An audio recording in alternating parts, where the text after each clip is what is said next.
आज की वीडियो में हम बात करने वाले हैं कुछ कॉमन मिथ और सुपरस्टिशंस की, जो हम सभी ने अपने मदरहुड जर्नी में या तो किसी से सुनी है या फिर सुनते आ रहे हैं। बट एक्चुअली में इसका कोई लॉजिक नहीं है, इसका कोई साइंटिफिक एविडेंस नहीं है। ये बातें बस generation to generation pass on हो रही है। इसलिए आज ज़रूरत है हमें इन सारे मिथ को ब्रेक करने की और एक राइट इन्फॉर्मेशन और एक राइट नॉलेज लेने की। फ्रेंड्स, मैंने भी अपनी मदरहुड जर्नी में इन सब बातों को सुना है एंड इवन आज तक सुनते आ रही हूँ। और इनमें से कुछ बातों को मैंने भी मान लिया है, बिकॉज होता ऐसा है कि हम अपने बड़ों का दिल नहीं दुखाना चाहते।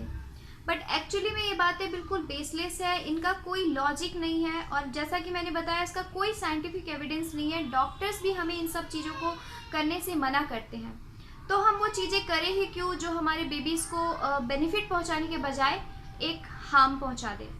तो इसीलिए इन सब बातों के बारे में आज डिस्कस करेंगे। वीडियो एंड तक जरूर देखिएगा बिकॉज वीडियो बहुत ही इन्फॉर्मेटिव है। और वीडियो पसंद आए तो वीडियो को लाइक जरूर कर देना और मेरे चैनल पे नए हो तो मेरे चैनल को सब्सक्राइब करके बेल आइकन को प्रेस कर देना ताकि मेरे आने वाले वीडियोस की नोटिफिकेशन आपको मिलती रहे। तो चलिए वीडियो को स्टार्ट करते हैं।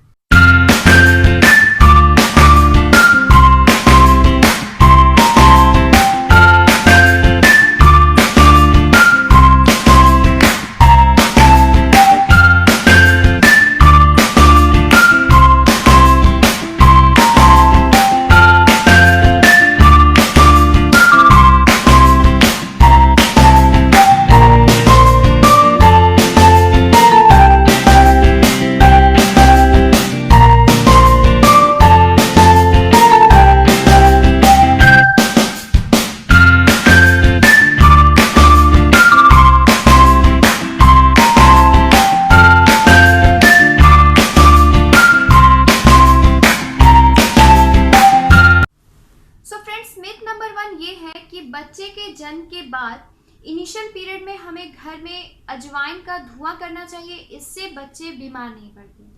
अब सबसे पहले हम फैक्ट्स जानते हैं कि ये बातें कब से चली आ रही हैं। तो ये बातें उस टाइम से चली आ रही हैं जब लोगों के घर कच्चे मिट्टी के बने होते थे। तो लोग जो है घर में अजवाइन का धुआं इस पर्पज से करते थे ताकि घर में जो है इंसेक्ट्स वगैरह अगर हो तो वो भाग जाए। दूसरा फैक्टर ये है कि पहले के समय में पुअर मेडिकल फैसिलिटीज़ हुआ करती थी, इसलिए बहुत ही माइनर केसेस में अगर बच्चे को इंसेक्ट काट लिया तो माइनर केसेस में भी बच्चा सरवाइव नहीं कर पाता था। इसलिए लोग इन सारी चीज़ों पर ज़्यादा जोर दिया करते थे। बट अब हमें इन सब चीज़ों की ज़रूरत नहीं है बिकॉज अब हमारे पास और भी बेटर ऑप्शंस अवेलेबल हैं।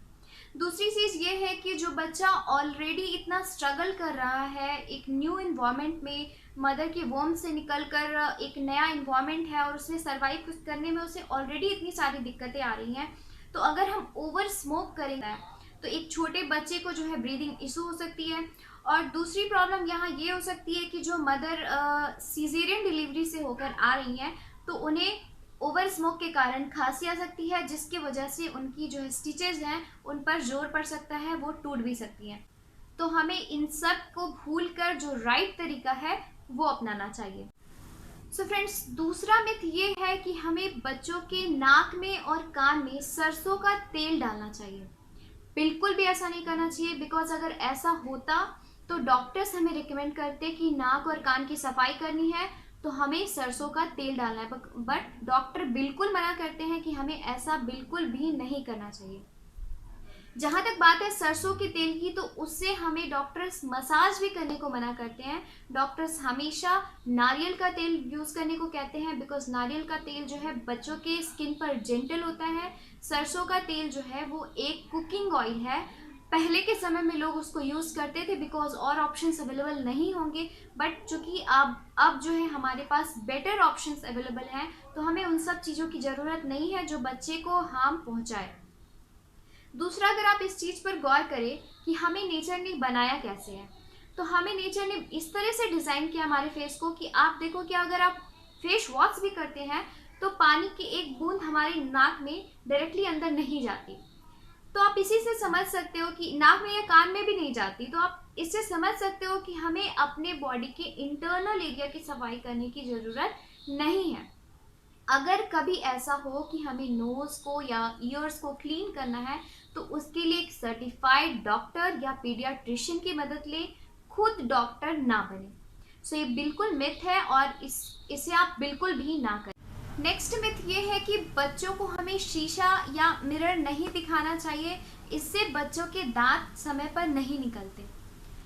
बिल्कुल मिथ है ये। अगर मैं अपनी बात करूँ तो मैंने अपनी दोनों डॉटर को मिरर प्ले टाइम दिया है, दोनों मिरर से खेलती थी। इवन मेरी बड़ी बेटी अनिका, उसको मैंने 3 महीने से मिरर टाइम दिया। जब बच्चे 3 महीने के बाद एक्टिव हो जाते हैं तो उस वक्त से जो है मैंने मिरर टाइम उसको दिया और वो बहुत इंजॉय करती थी। बिकॉज बच्चे नेचर के बनाए हुए इतने ब्यूटीफुल क्रिएशन है कि बच्चे खुद भी बच्चे को बहुत पसंद करते हैं। तो जब बच्चा मिरर में अपने आप को, अपना रिफ्लेक्शन देखता है तो वो बहुत इंजॉय करता है, अपने एक्सप्रेशन, अपनी एक्टिविटीज़ को इंजॉय करता है और बच्चों की रिकॉग्निशन पावर भी बढ़ती है। बच्चा खुद को पहचानने लगता है कि यस, ये जो एक्टिविटी हो रही है ये मेरे सामने, ये मैं खुद कर रहा हूँ। तो मिरर प्ले बल्कि मैं बोलूँगी देना चाहिए, बच्चे को शीशा दिखाना चाहिए। इससे दांत निकलने में तो कोई भी परेशानी नहीं होती है, इवन बच्चे एंजॉय करते हैं। And a happy baby is a healthy baby. Now दांत निकलने से रिलेटेड एक और मिथ है कि बच्चों को कंघी यानी कोम नहीं करना चाहिए, इससे भी बच्चे के दांत नहीं निकलते या समय पर नहीं निकलते। ये भी एक मिथ है। बिकॉज मैं तो बोलूँगी कि बिल्कुल कोम करना चाहिए और हमें रेगुलर बेसिस पे रोजाना 2 से 3 बार जब भी हो सके, जैसे हम अपने बाल कोम करते हैं तो बच्चे के बाल को भी कोम करना चाहिए। इससे बच्चे के जो स्कैल्प में डस्ट या डर्ट जम रही होती है वो सारी क्लीन हो जाती है। बच्चों के लिए जो है ब्रश के जैसी एक कोम्ब आती है, उससे बच्चों को रोजाना कोम्ब करें। इससे कभी भी डर्ट एंड डस्ट बच्चे के स्कैल्प में नहीं चिपकेगी। नेक्स्ट मिथ ये है कि ब्रेस्ट फीडिंग कराते समय यानी ब्रेस्ट फीडिंग कराते वक्त हमें पानी नहीं पीना चाहिए। अब ये चीज़ मैंने तो एक्सपीरियंस किया है, पता नहीं आप लोगों ने एक्सपीरियंस किया होगा या नहीं, कि जब हम बच्चे को ब्रेस्ट फीड कराते हैं तो उसी वक्त हमें प्यास लगती है। जब मैंने इसके ऊपर रिसर्च किया और मैंने गूगल किया, मैंने नॉलेज गेन किया, तो मुझे ये पता चला कि फैक्ट एक्चुअली में ये है कि जब हम ब्रेस्ट फीड कराते हैं तो हमारी बॉडी जो है डिहाइड्रेट होने लगती है, हमारी बॉडी को पानी की कमी महसूस होने लगती है। तो हमारा ब्रेन जो है ये सिग्नल पास करता है कि हमें और ज़्यादा हाइड्रेशन की ज़रूरत है, हमें और ज़्यादा पानी पीने की ज़रूरत है। इसलिए ये एक मिथ है और लोग ऐसा कहते हैं कि ब्रेस्ट फीड के समय अगर पानी हम पीते हैं तो उससे मिल्क की क्वालिटी ख़राब होती है। ऐसा बिल्कुल भी नहीं होता, बल्कि ब्रेस्ट फीडिंग के बाद या उस वक्त पानी पीने से आपकी बॉडी और हाइड्रेटेड होती है और ज़्यादा मिल्क प्रोड्यूस होता है। नेक्स्ट और बहुत ही कॉमन मिथ ये है कि बच्चे के जन्म से पहले हमें उनके लिए शॉपिंग नहीं करनी चाहिए या उनके लिए नए ड्रेसेस नहीं खरीदने चाहिए। अब अगर मैं अपनी बात करूँ तो इस मामले में मेरा तो एक बहुत ही वर्स्ट एक्सपीरियंस रहा है। Anika who is the first child of my life, और जब उसकी जन्म हुई थी दिसंबर का समय था और उस वक्त बहुत ही ठंड थी, सर्दी का मौसम था और मैंने उसके लिए गर्म कपड़े ही नहीं खरीदे और उस वक्त मुझे बहुत ज़्यादा गिल्ट फील हुआ। तो आप ऐसा बिल्कुल भी ना करें। कुछ चीज़ें ऐसी हैं जो बहुत ज़रूरी होती है, हमें बच्चों के लिए ले लेना चाहिए पहले। और जैसा कि मैंने पहले ही बताया कि उस वक्त जो है मोर्टेलिटी रेट बहुत ज़्यादा हुआ करती थी, मदर और न्यू बॉर्न बेबीज़ जो है सर्वाइव नहीं कर पाया करते थे।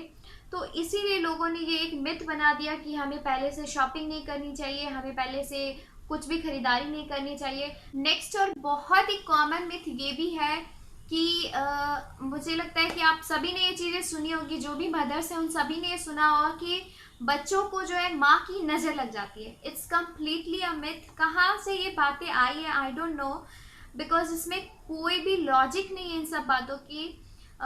लोग ऐसा कहते हैं कि माँ को जो है बच्चों को प्यार नहीं करना चाहिए, उसकी प्रशंसा नहीं करनी चाहिए, बच्चों को नज़र लग जाती है, बट एक्चुअली में ये मिथ है, ऐसा कुछ भी नहीं है। और मैं तो कहूँगी आप बिल्कुल अपने बच्चों को भरपूर प्यार दें, बिकॉज वो बच्चे जिनको बचपन में अपनी माँ का प्यार नहीं मिलता, आप बहुत अच्छे से जानते हैं कि कितने डरे और सहमे से होते हैं, उनमें हिम्मत की कमी होती है। तो इसीलिए बच्चों को बहुत प्यार करना चाहिए। प्लीज़ इन सारी बातों को आप एक साइड रखो और सिर्फ ये देखो कि हमारे बच्चे के लिए क्या ज़रूरी है, what is right and what is wrong. ये डिसीज़न हमें खुद लेना है। और एक बच्चे को माँ से बेहतर कोई भी नहीं समझता, कोई भी नहीं समझ सकता। तो इसी बात के साथ मैं लेती हूँ आपसे विदा, और वीडियो पसंद आया होगा तो वीडियो को लाइक ज़रूर कर देना, और आए हो तो मेरे चैनल को सब्सक्राइब ज़रूर कर लेना। मैं मिलती रहूँगी ऐसी और भी इंफॉर्मेटिव और इंटरटेनिंग वीडियोस के साथ। Till then be happy, be healthy and bye bye.